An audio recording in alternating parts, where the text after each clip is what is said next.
મિત્રો આપણે ગૌ માતા માટે આ ઝીંજવો છે એનું કટિંગ કરીએ છીએ, ત્યારબાદ એનું વાવેતર કરશું.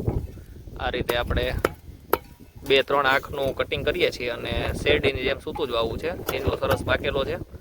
આમાં જો આ મૂળ પણ ફૂટી ગયા છે અને અહીંથી ને આ છે ફૂટ જે છે એ આગળ વધી જશે અને સરસ રીતે ચોટી જશે.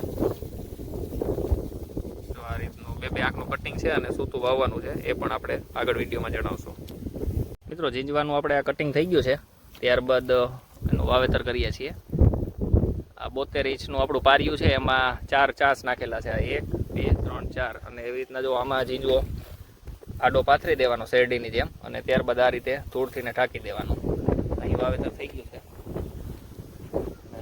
આગળ વાવેતર કરવાનું છે. આ રીતે થોડોક આટો નાખીએ છીએ એટલે વ્યવસ્થિત ઉગી જાય. જો આ રીતે અને તેના ઉપર ધૂળ ઢાંકી દેવાની, ત્યારબાદ આ રીતે અને પછી પાણી ચડાવી દેવાનું.